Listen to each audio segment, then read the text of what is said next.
Good evening, everyone. Welcome on behalf of the Albert Hirschman Center on Democracy.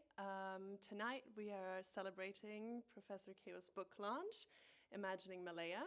And we're very happy to have Professor Rachel Leow with us from Cambridge University, who's going to discuss his book with us. So welcome, everyone. Okay. I don't think it would be a very Malaysian event if I didn't show up late to my own book talk, which I did. So I'm really enforcing cultural stereotypes here, which is not a good thing. But thank you, everybody, for coming along tonight.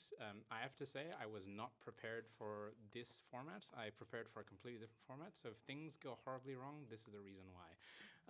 But I don't think I can start a book talk or a book launch without sort of sharing thanks and acknowledgement, because the way of getting here was long, circuitous, and depended on a lot of people. And in the first instance, I have to say thanks to the Albert Hirschman Center for very generously co-hosting this event with the International History and Politics Department. The International History and Politics Department has been my home for the last 2 years. It's where sort of the final bits of the book, I would say the hardest bits of the book, in terms of doing editing, in terms of doing the kind of finicky stuff of putting everything together, was done. So it was a very nice, welcoming intellectual home for that. And many patient colleagues listened to me rant and rave about sort of my difficulties with working on certain things for... I'm not going to say things because it's being recorded. Anyways, I would also, the other sort of people that I should thank as part of this is that, as a lot of you know, this book came out of my PhD dissertation. So I owe a very great intellectual and personal debt to my former supervisors. Agnieszka Sobocinska, Susie Prochki, and Ernest Ko. They were sort of central in sort of helping me refine, put together, and sort of think through the project that became this book. And I honestly wouldn't be here today if it weren't for them, and so I owe them very, very much so. Other sort of thanks and acknowledgements that I should give are to my family. So being an academic is...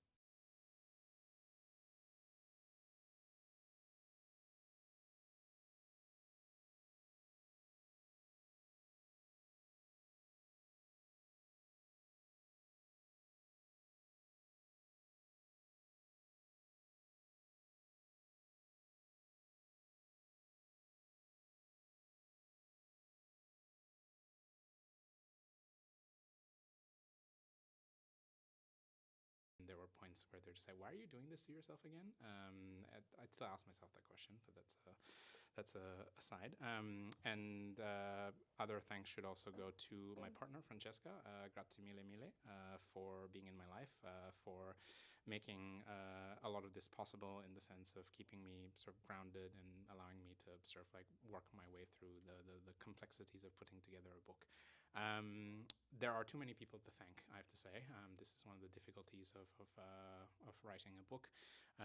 And if you like, you can read the acknowledgements page of all the things I have to thank. But the other people that I really should thank is the Peranakan community themselves. So I spent a lot of time with the Peranakan community, eating a lot of kue moe, which is sort of our version of snacks, viennoserie pastries, drinking a lot of tea and coffee. It was over these conversations that I learned so much about the community, beyond the sort of like words on the page of reading academic studies about them, reading archival records about them. It was a great opportunity to be able to share and spend time with them, learn about their past, sort of get a sense of sort of their present, but also their kind of thoughts, concerns, and worries about the future, which is sort of a lot of their motivation for why I put the book together. With the kind of thanks and acknowledgements out of the way, there are, again, far too many people to thank, but I should get into the kind of meat of the book. So I had this whole framing device in the slides that I put together in terms of like how we got here. I'm going to throw that out the window and just talk very more informally about this, because it's a room full of very friendly faces, and also I think there are some friendly names online, hopefully, as well.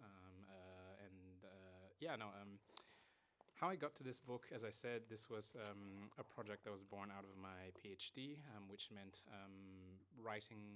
researching, writing this, and thinking through this in lots of different places at different times, because the central conceit of the book is focusing on what was essentially a failed political movement, right? So a political movement by a community that was seeking to pose their own national sort of agenda, to pose what the Malaysian scholar A.B. Shamsul describes as a nation of intent. So the kind of imagination of their own nation that went against the kind of ethno-nationalist strain that sort of dominated 1940s and 1950s British Malaya, which became independent Malaya, and sort of to piece together this story, because the records have been lost to time, or because they are sort of collected in sort of very interesting places. This was a fairly global trajectory in terms of doing this work as well. The Peranakan themselves were quite global and mobile, sort of from their early history. They're, for those of you who are not familiar with the Peranakan, they're a creolized overseas Chinese community that predominantly are found in Malaysia and Singapore, but also we see sort of Peranakan in Indonesia, and also other sort of versions of mixed race communities across sort of Southeast Asia.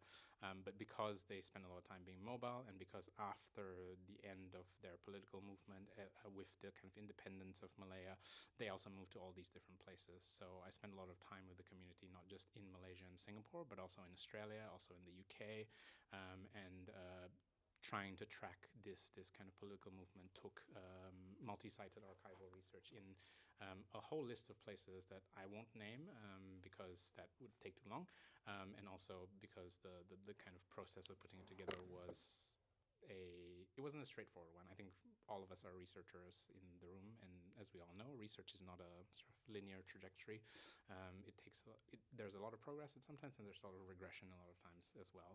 And so that's the kind of broad strokes of how I got to this book. In terms of writing it, putting it all together, I benefited, and I should also thank certain institutions that gave me the time and space to work on this alongside here at the Graduate Institute. I spent 2 years before this at La Trobe University in Melbourne, Australia, where I spent a lot of time refining the book. I benefited so much from the advice of colleagues at La Trobe who were public historians and taught me to sort of read things in a more kind of public-facing eye, rather than sort of writing in the more staid academic way, which I'll be honest, if nobody should read my thesis, but if you read my thesis, there's a big difference in terms of how I wrote that and how I wrote this book instead. Before that, I did my PhD at Monash University. I also had very generous writing fellowships at the National Library of Australia in Canberra, and also at the Nordic Institute of Asian Studies in Copenhagen. And so one of the fun things about doing this launch was the kind of opportunity to reflect on sort of my own journey here. And it was interesting that alongside following the Peranakan to the places that they went, I also sort of not intentionally followed the trajectory of sort of being mobile, thinking through these questions of identity, cosmopolitanism, belonging, and a lot of the sort of questions that I have about my own life are reflected in the questions that they were asking themselves in the 1940s and 1950s. So it was really helpful being in that kind of mode of thinking to try and put all of this together. Also, the other framing device that I was going to mention, and I had this whole start the story in media res, flashback, and then I thought about this in very filmic qualities, but then I don't have a projector, so I can't do that for you. But what I can tell you is that the reason why I got into this, the story that started my entire journey, was honestly a stray footnote.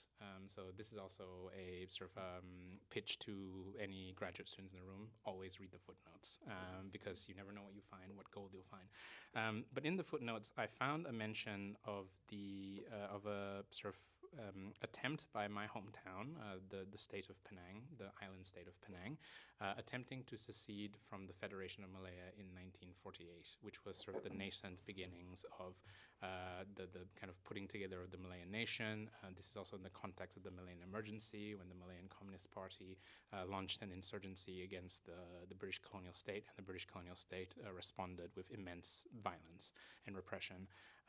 But sort of this stray mention of the secession meeting really prompted a lot of questions for me, because I grew up in Penang and I had never heard of this.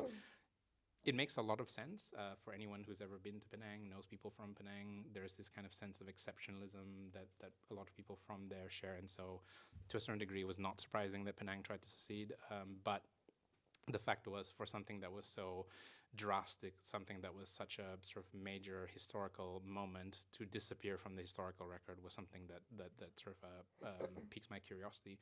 And so I went into the archives. I dug in the archives. I sort of dug out the fact that alongside the secession movement, the Peranakan were involved in a much wider range of political activities to try and secure this kind of imagined nation that they had, which was more cosmopolitan, more inclusive, and more multicultural than sort of the ones that were on offer and were the dominant strain in the day. And so that sort of was the path that led me to sort of putting together the PhD and finally this book. And it was a sort of interesting story in terms of destabilizing a lot of the national narratives that we talk about even in modern Malaysia today. And Rachel can sort of Rachel and I can sort of discuss this in more detail also. But this kind of triumphalist narrative of the kind of end of colonial rule and the achievement of independence still dominates in history textbooks, but also in the kind of popular consciousness. This is not unique to Malaysia. This is a story that every country has about itself.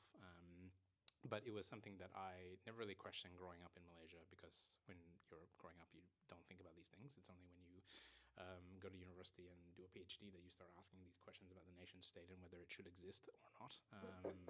But it was these kinds of dominant questions that framed my thinking and continues to frame my thinking today.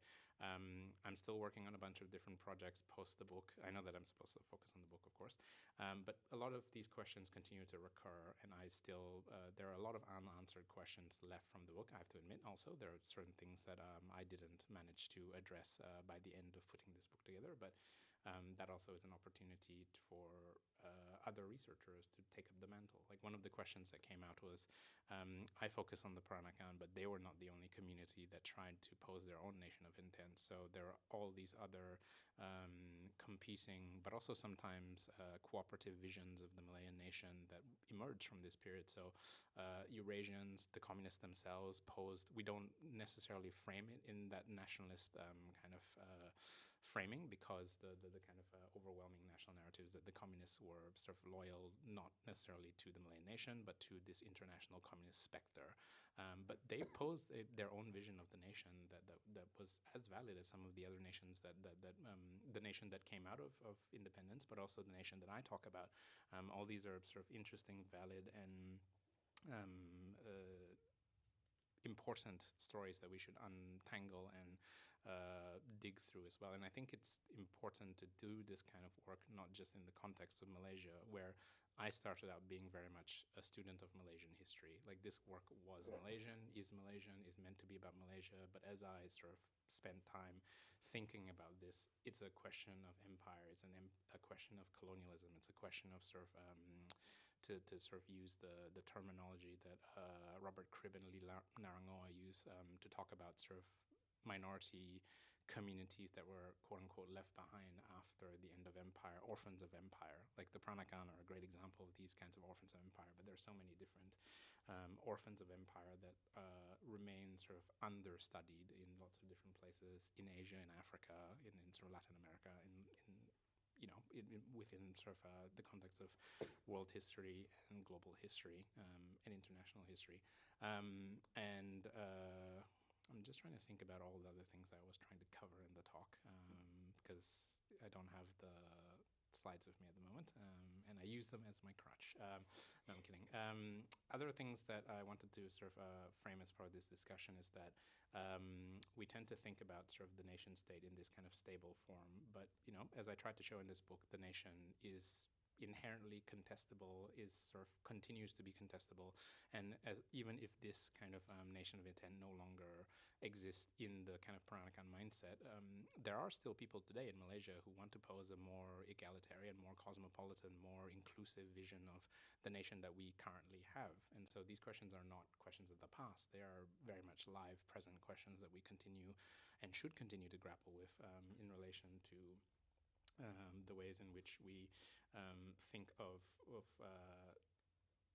belonging, and we think of questions of identity, and that plays a lot into my thinking and the way that I continue to work on questions about what defines the Malaysian nation, or in this case it was Malaya, but yeah, now I'm more focused on Malaysia as it is today, but like what defines the Malaysian nation, but to a certain degree also what defines the Singaporean nation, right? So this is, I have to admit, more of a Malaysian history than a Singaporean history, but there are intersections here because the Peranakan were not located to one nation state post-independence. They were located across Malaysia, Singapore, Indonesia.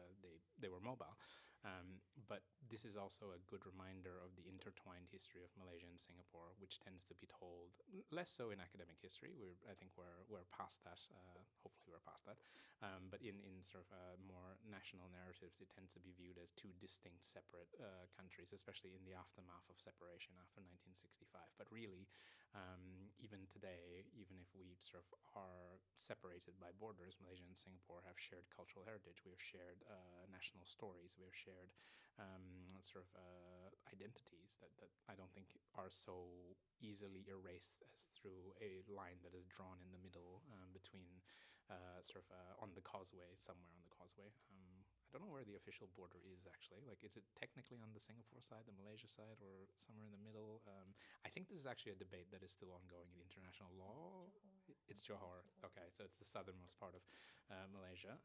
But nevertheless, I think the book was. It's not meant to be the final story. It's meant to be a prompt.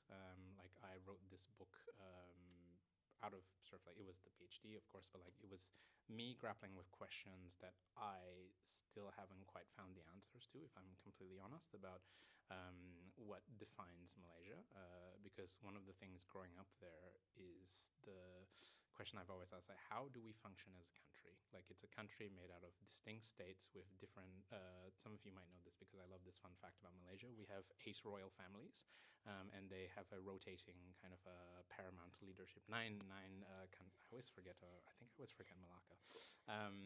We have 9 royal families, and they rotate between them for the kind of Yang de Pertuan Agong, which is the supreme kind of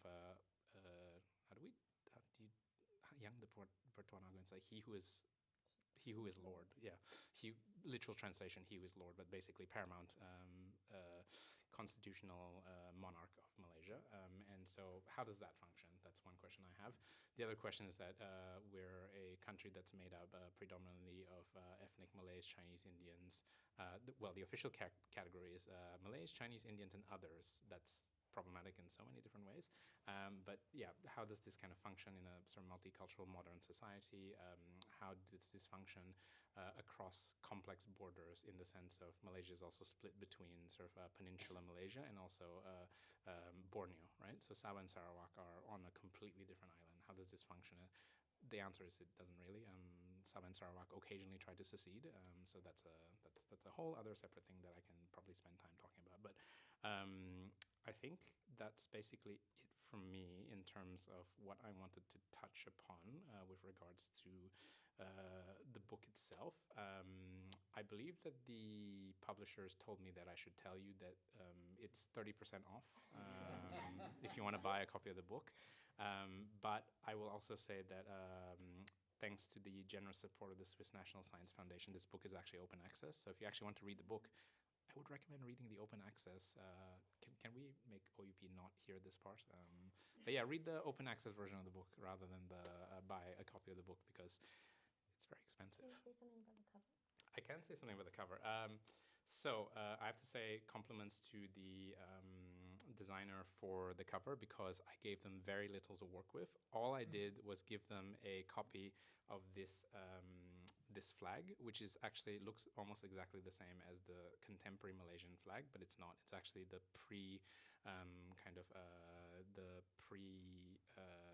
separation flag, which also includes Singapore as part of it as well. So I don't know if this is a kind of helpful visual device to talk about the fact that, answering these questions about separation and unity, but like it was meant to be this kind of clever visual reference that I don't think anybody else would have gotten, because I was the only person that found this stamp and decided to put it up. But honestly, compliments to the designer for making this beautiful cover, because they explained to me as they wanted to use the stamp as the kind of the motif, because this is meant to be a sort of like a letter, or like what do you call it, a parcel, and then the stamp is on top of that, and that is the hibiscus, which is the national flower of Malaysia, to add that as well. But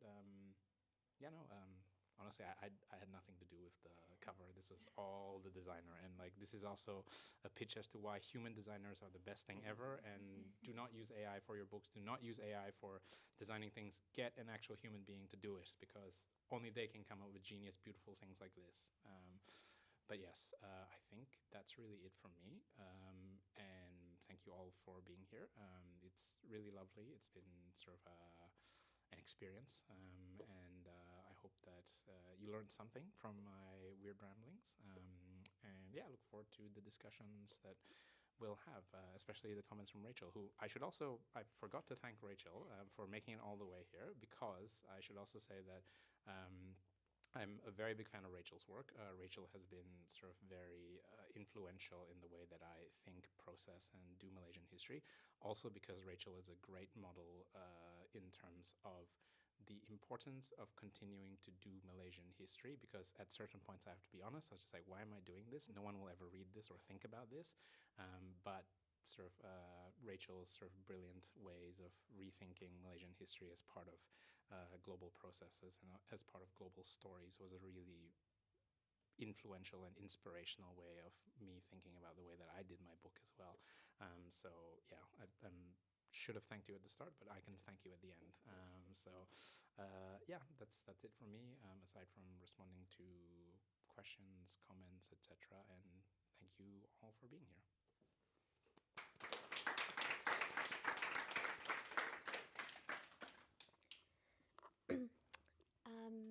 I hope everyone can hear me. Thank you so much, Bernard, for this wonderful invitation. It's a real pleasure to come to Geneva. I have only come once before, and I spent about 3 hours in the capital before heading off to Bern. So I regret that enormously now that I've seen the beautiful waterfront. I don't want to take too much time because I kind of want to hear from other interlocutors, but I just wanted to take a bit of time to say what a pleasure it was to engage with this, to have the opportunity to engage with this book. My own first book was on Malaysia, and at the time that I wrote it, it was almost a kind of esoteric, strange ramble into a part of the world that few people cared or knew anything about. But I actually think, and I've held this conviction ever since.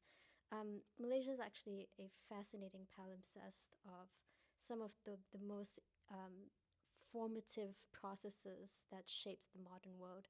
It is in a region that is incredibly populous, a space that in my next book I'm calling the Southern Seas. It is a kind of crossroads of multiple diasporas, migrant groups. It is the kind of elbow at the that connects kind of the Middle East and China, and has been a kind of center for trade, millennia of trade connections, movements, mobilities. And yet today we understand it as this kind of strange, tiny component of this thing we know as ASEAN, the Association for Southeast Asian Nations, of which very few of those polities that we understand as the 11 constituents of ASEAN today actually have been around for very long. So it's a kind of strange modern kind of mirror to what the modern world has pressed mobility into, which is this form of the nation state. So I think it's a wonderful place to think globally with, even though I think few people have any interest in doing so. But once you start digging, as I think Bernard's book shows, it sort of unfolds and unfolds. When you pull a string in Malaysia, you tug on the whole world. That's how I see it. So this book was a wonderful thing for me to read. It argues that Peranakan Chinese, this strange category that probably few of you knew about before Bernard's book, I think Bernard mentioned in his comments that they are kind of historiographically sidelined in Malaysian history. They're often viewed as kind of imperial compradors, people who benefited greatly from servicing the capital needs of empire. A lot of Peranakan Chinese got fabulously wealthy on opium revenues and so forth.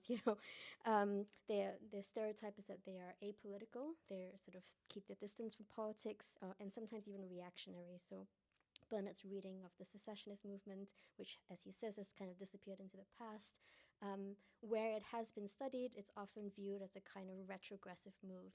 As Peranakan Chinese are being dragged into the modern world, they sort of cling back onto the kind of remnants of empire that protected them for so long. So that secessionist move is often seen as deeply kind of retrograde.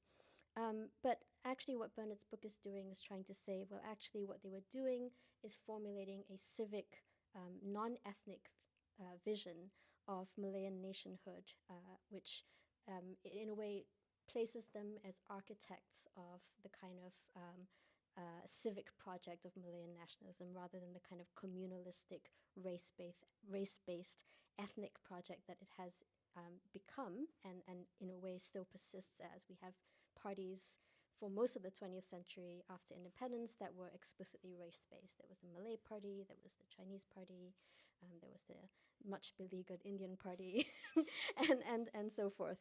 And so it's fascinating why they've been overlooked, right? And I think part of the reason that Bernard offers in his book is that they are Creole elites, and this word I think we should think a little bit more about. Creoles who don't fit in this kind of racialized party framework. They are neither clearly Malay nor clearly Chinese, but they have been products of millennia or centuries of intermingling and intermarriage and cultural interaction. In fact, they are precisely the kinds of groups of people who emerge out of a space that is incredibly plural and sort of built on mobility. So they don't fit into this ethnic framework, and so they've been sort of sidelined or difficult to place in the historiography. So I think Bernard's book really challenges these characterizations by arguing that the Peranakan really were architects of a progressive conception of nationhood or nationalism, proto-nationalists, I think you call it. And I think Bernard's comments got into why that matters. I think it complicates the kind of standard arc in Malaysian history in which communal politics look very inevitable, and they look like the best possible solution to a inherently fractured racialized polity. You make a social compact where you get a ruling alliance that is comprised very carefully of the Malay Party, the Chinese Party, and the Indian Party, and you call that the National Alliance, and done and dusted. We have a great social contract.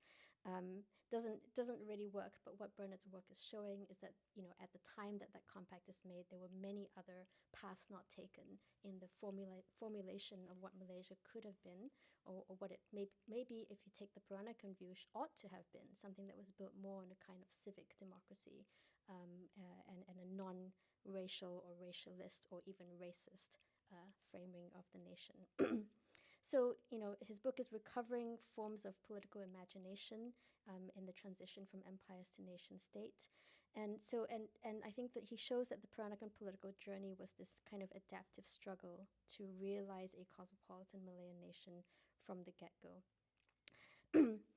So, that's wonderful, and I really urge you to read the book, because I think, Bernard gets a lot more into the detail of how this imagination was achieved and expressed in various kinds of political formations over the course of the late 19th century to the 1950s, which is really crucial in his book.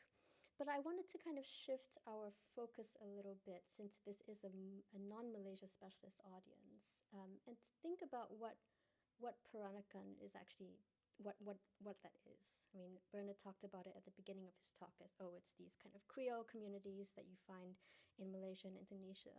But Peranakan is it's a Malay word that means to be made a child of. It's a claim to be born locally, and in making that claim, it's a claim to belonging. And Peranakan have been described as mixed race, multiculturals, Creoles, something which try to capture their in-between qualities, when we say Peranakan in the Malaysian Singaporean sense, you immediately think Chinese Malay mixing. That is the dominant conception of what Peranakan is. But in truth, there were many other kinds of mixings, many other axes of creolization, and again, which we expect from a place that is so plural and mobile as the Southern Seas. And this kind of mixing and the liminality it produces is, I think, a deeply kind of political state. You know, I have found that groups struggling with belonging, like these kinds of liminal communities, often become advocates of new kinds of collective identities that try to restructure the whole social order in order to kind of define themselves as belonging in it. And I think that is a feature of what it means to be kind of with one foot in two different worlds, to be Peranakan. They are essentially minorities who propose new identities that include both minorities and majorities. And obviously, quite a bit of it is self-serving, right? They want to enact forms of belonging for themselves. And you know, if you think about Peranakan in that way, I think it becomes clear, and I've found this in my own work, that liminality can have both inclusionary and exclusionary effects. You know, we see in Bernard's book that the Peranakan Chinese under the British Empire sort of define their collective identity as the King's Chinese, right? They want to press the empire to acknowledge local-born Chinese as equal subjects and not aliens. And then they move from this kind of British loyalism to the expansive ideas of citizenship that Bernard lays out in his book, the kind of civic-based citizenship. So the Peranakans are constantly trying to widen the terms of belonging, first within the empire and then within post-war Malaya. And they you know, I think Bernard shows very well that they are especially adept at using legal instruments to do so. You know, they're involved in the Legislative Council. They join the kind of rush of political parties in the 1950s who are advocating for a non-communal form of Malaya. So you know, that's the Penang Peranakan Chinese. But you know, elsewhere in Malaysia, we also see Jawi Peranakan, you know, who are local-born Muslim Indian Malay mixes, Indian Malay Creoles, who as a group over the same period that Bernard is talking about are also seeking to be included, but this time to be treated as Malays, because at that time Malays had greater rights, so they were using their kind of Muslimness to make a claim of inclusion of themselves into a group that they perceived to have higher status at the time. Across the Straits of Malacca, we see in Indonesia the creation of the category Orang Indo, which is a claim by mixed Dutch-Indonesian Creoles to be included as native Indonesians and in solidarity against Dutch discrimination. You know, that was a time when Indonesian nationalism was on the ascendancy, and the amassing Indonesian nation looked like a good prospect for protecting minority rights. We also see the founding of the party Barperki by the Peranakan Chinese in Indonesia, which sought to promote the interests of all Indonesian citizens, regardless of ethnicity. So they're trying to promote Bangsa Indonesia and advance their own rights within it. So there are these kind of inclusionary bids of Peranakan communities, but then there are also exclusionary ones, right? The same kind of liminality can, I think, cause these liminal groups to, in a way, close ranks. In my own formal work on language, I often found that it's precisely mixed race Creole groups in plural societies who actually end up doubling down on ethno-nationalism by asserting themselves more strongly as part of one community to the detriment of the other.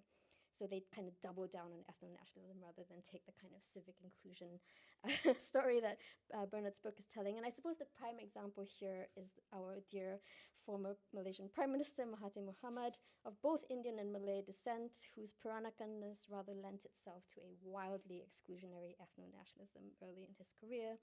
And he became obviously a very strong advocate of Malay privilege and continued to hold to that view throughout most of his career, with occasional rhetorical forays into Bangsa Malaysia. I also found, you know, in my work, I found many Peranakan types who became what I call language makers, you know, intellectuals who play a key role in codifying and standardizing languages and take it on themselves to decide what is a pure language and what isn't. And it's a matter of historical irony. I've found that it's often Creole mixed intellectuals who do most of the kind of work to purify and codify national languages. So I'm thinking here of Munshi Abdullah. If those of you who know anything about Malaysian history, he was a part Tamil codifier of modern Malay. I'm thinking of Abdul Rahim Kajai, he's like an Arab Malay journalist who spent a lot of time codifying what became Bahasa Indonesia. And in fact, the first director of Dewan Bahasa dan Pustaka, which is the kind of language institute that I think the French have to basically say this is correct French and this is bad French. Malaysia had that institute in the 1950s, and they put an Arab Creole at the head of it, not a Malay. So, I've thought a lot about this because I think, Creole or Peranakan peoples are often targets of racisms and other kinds of exclusionary acts. And perhaps there's something like a deep psychic insecurity in which they seek to perform a dominant ethnicness even more vitriolically in order to assert belonging. I'm thinking here also of Sino-Thai leaders who I think have been most challenged by this. And, Phibun Songkram, the third prime minister of Thailand, I think his Sinophobia and his Thailand for the Thais agenda was perhaps all the more virulent, not because of, not despite his Chinese ancestry.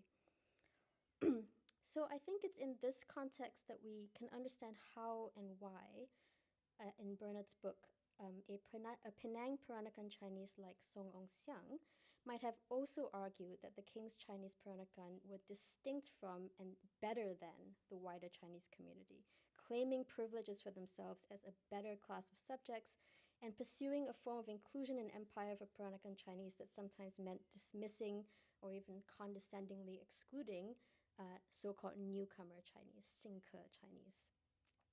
So there's a kind of politics of liminality here that tacks between projects of belonging. Sometimes they widen horizons of belonging, but sometimes also sharpen boundaries. And so I think we need to understand all sides of their communal belonging in order to really grasp their motivations.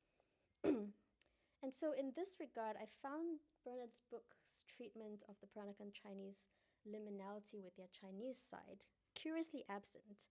You focus on the straight settlement politics and the way a lot of them were engaged in the Legislative Council, in the SCBA.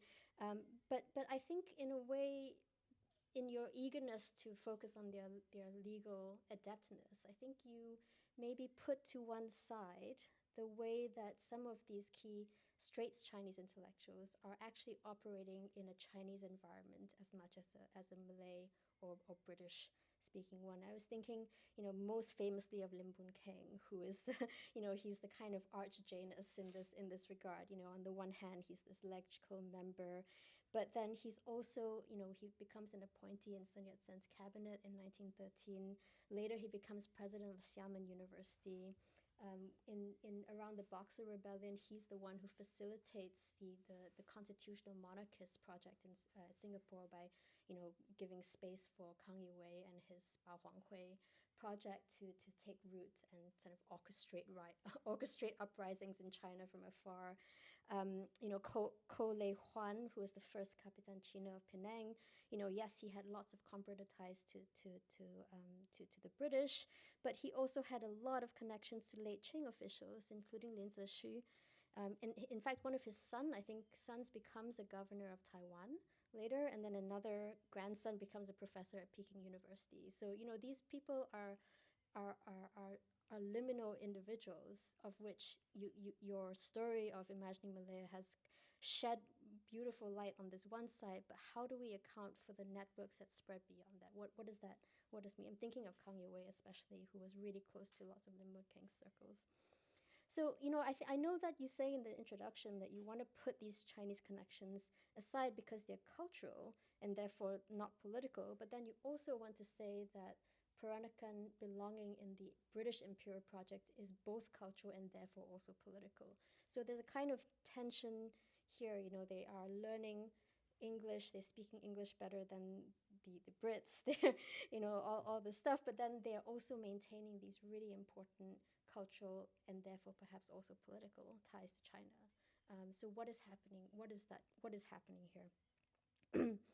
And then I had another set of comments on the emergency, but maybe I'll save that for our. I'm giving this talk tomorrow, so maybe we can have a chat about it there. But I think there's something in the violence of the Peranakan betrayal at the way British law began to target British subjecthood as a consequence of emergency, specifically through deportation and banishment, that I think doesn't come out as much in your book, and I'd love to talk more about that with you. So, I'm going to open up now. I've probably talked too long, but I think I have two questions. One, if the Chinese networks had been fully incorporated into your story, what would that change about your assertions? And the second, how might a fuller integration of the story of banishment revise your reading of Penang secession, which after all happened the day after Batang Kali, and the week in which the first batch of Chinese people were deported to China? Yeah. Thanks. Great. Thank you so much.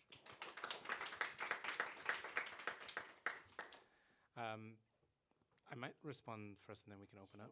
Thanks so much, Rachel, for sort of opening up all these points of discussion, which are really important ones, especially sort of on the first question about sort of the Chinese linkages and the Chinese aspects. I have to say that's one of the regrets that I have about the book, and I think we all can be honest that when we write things, we have regrets about certain things. And sort of one of those things was sort of focusing more on the kind of British imperial, colonial, and Malayan nationalist angle to the expense of sort of the Chinese linkages as well, because it's true. And also, if we look at some of the key characters, protagonists that I look at in the book, also, you can see these sort of like very strong linkages. Like, for example, Dr. Wu Lin-te, who is sort of like one of the leaders of the secession movement, describes himself as a very sort of like pro-British, sort of like, believes in sort of like British values. Secessionist is also at the same time in sort of the before, in an earlier life, also served the Qing state, like he in the Republican state also, I should say, the sort of like transition state in sort of like trying to deal with the plague in Manchuria, and that's sort of like the connection there. Also, interestingly, in international history, is that he apparently is the progenitor of what we know today as the N95 mask, or at least the technique of using N95 mask as a sort of public health measures. It's traced back to him. But like, there's very much a rich sort of connection between him and the Qing state.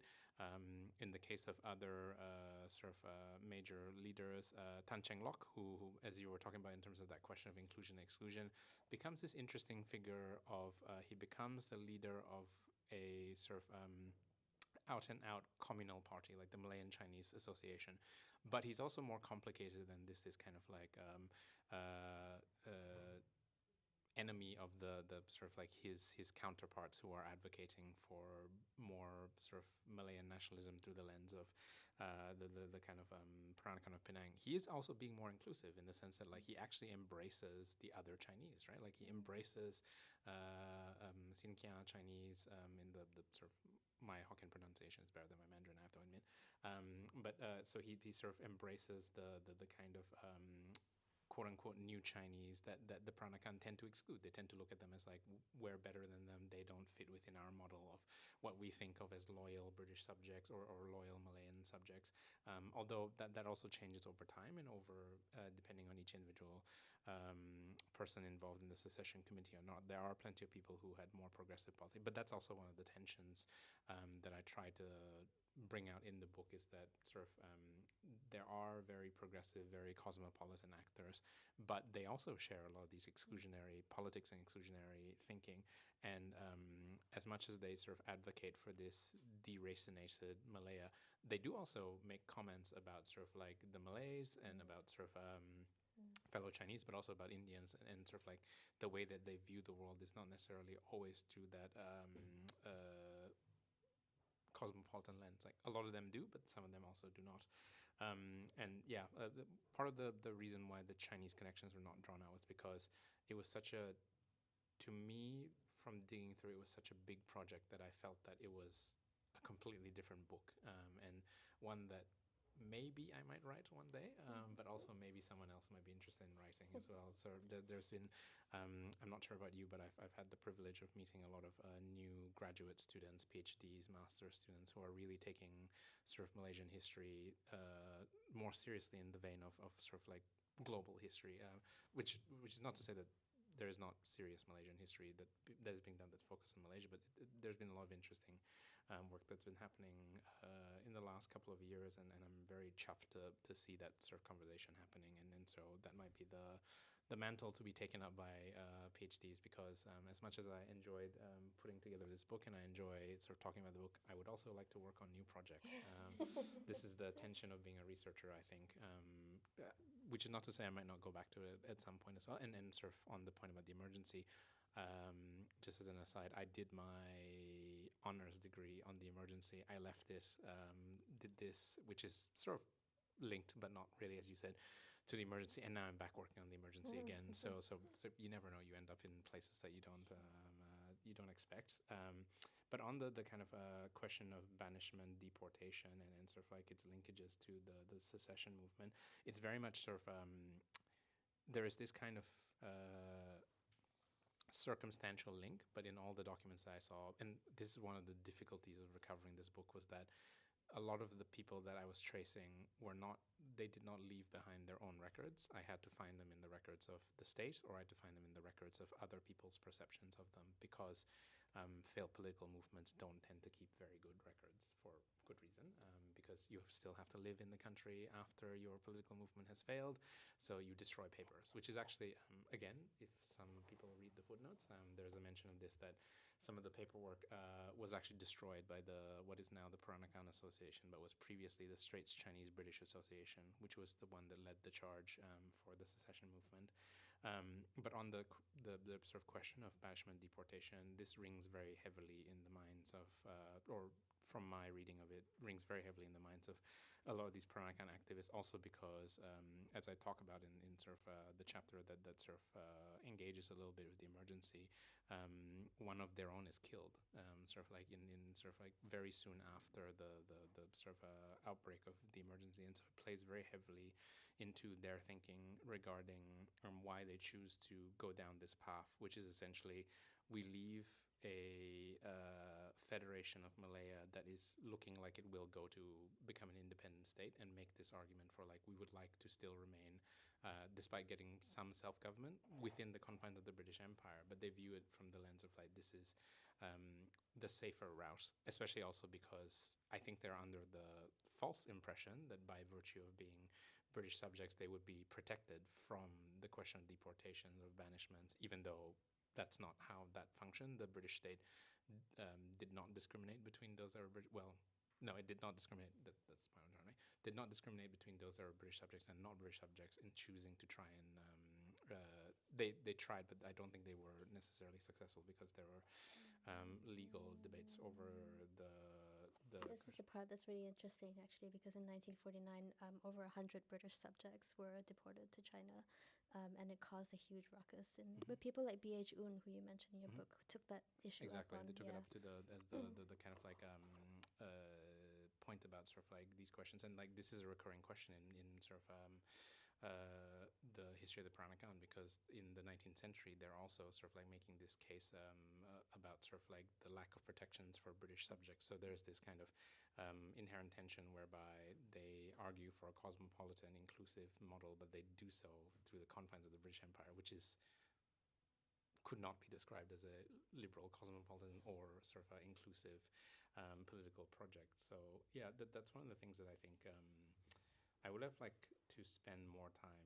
I would like to spend more time exploring through that kind of perspective as well. But on the emergency, yeah, that's something that I really need to spend more time working on, looking at the kind of interconnections, because yeah, one of the things that sort of, as you said, comes out of the book, it's kind of separate from the story. I mention it as the kind of background, but again, because I was just through that kind of experience of writing about the emergency in my honors thesis, I was just like, oh yeah, that's a whole other project again. But I think this is also sort of like going back to the talking about sort of like how books come together. You know, you have to make choices choices about sort of what you include, what you exclude. And I must admit, these are sort of like things that I regret excluding. And sort of like no book is perfect, of course. But yeah, it's something that I still think about, especially when I am thinking about doing new projects all the time, where just like, how do I work on this in a way that captures all of the complexities that I want to talk about without sort of losing sight of the nuances of a lot of these conversations. Should we include some? I think so. Should we include some audience? I think so. Questions. Yeah, I think so. We should. Thank you for your. Thank you.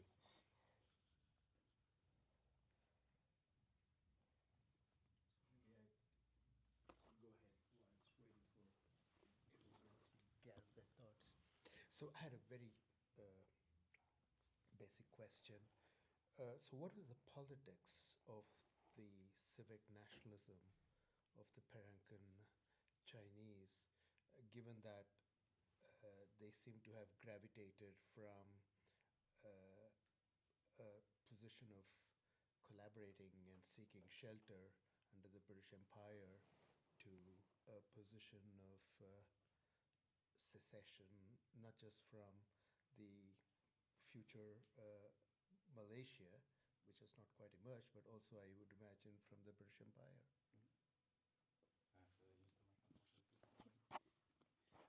Yeah, no, so the question of their politics is a good one.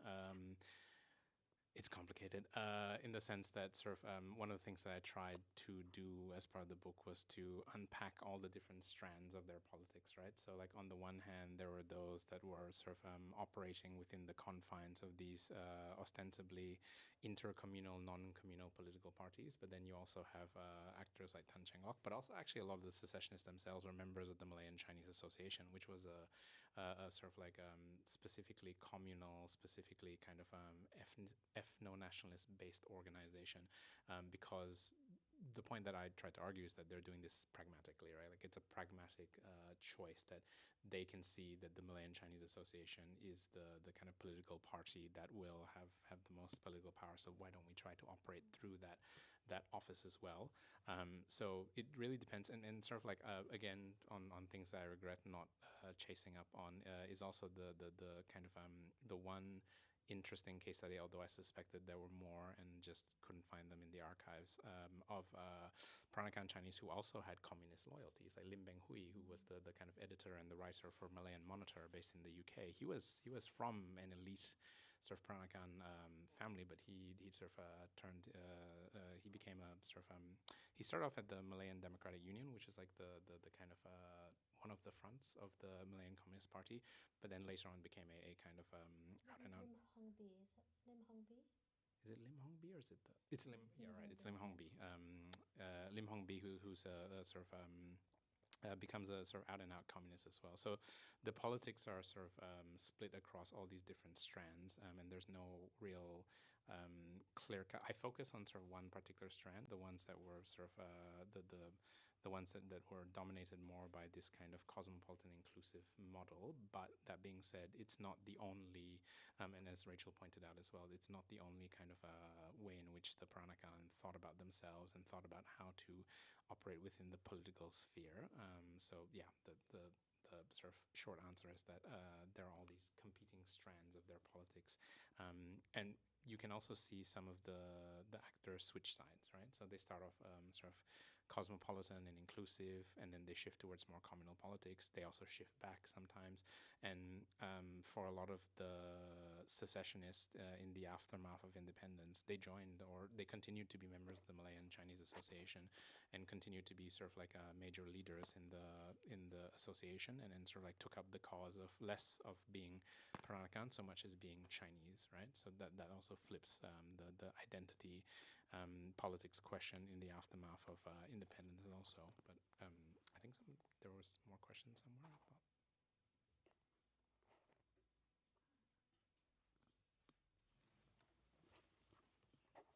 Yes, thanks, Bernard.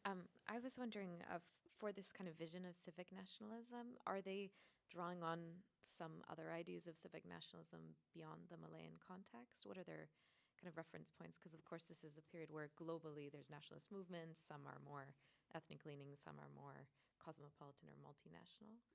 Do you see influences from outside of Malaysia? Yeah, no, this is a great question. So the sort of key influences in a lot of the thinking, and it's sort of like this is something that some of the actors expressly stated themselves, also in the, especially in newspapers and elsewhere, is they draw from ideas, especially from India, especially late Victorian India, especially in the 19th century, these ideas of cosmopolitanism, but of civic nationalism also, their influence. And Tan Cheng Lock actually spends time in India during the war, and like the idea of the hartal, or to do a general strike to sort of break the colonial government is lifted from his experiences in India.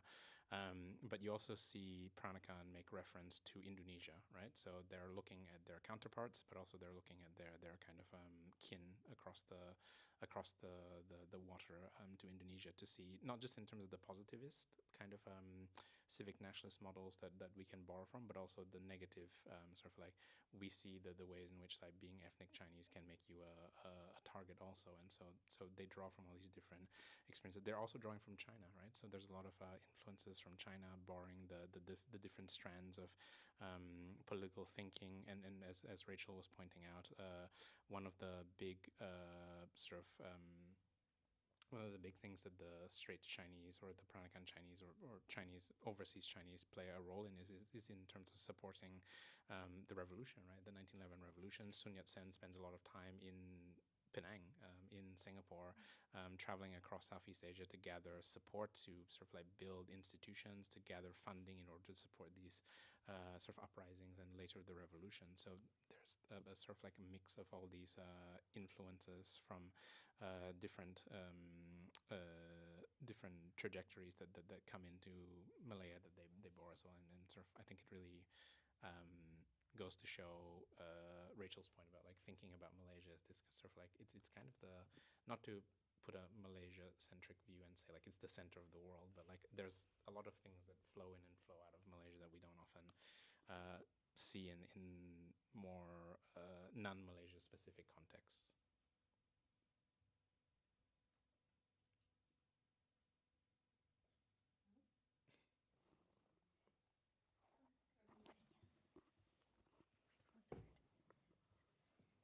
I have kind of a pretty, I don't know if everyone can hear me.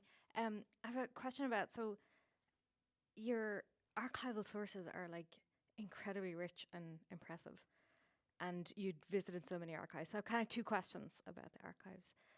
The first is just to talk about your experience of working across, you're in the UK, you're in Australia, you're in Singapore, just like what that experience was like and how you navigated that. And the other question was, you'd mentioned about like when you're writing this book, you had to make these really kind of hard decisions about what you would put in or what couldn't make this particular argument. And so I really would love to hear if you have any stories from material that you came across that maybe you're like, made you laugh or cry or get angry or want to walk out of the archives or make you turn around and go, has anyone else seen this before? If there's anything that comes to mind that you would share, that'd be awesome. Thank you so much. Great questions.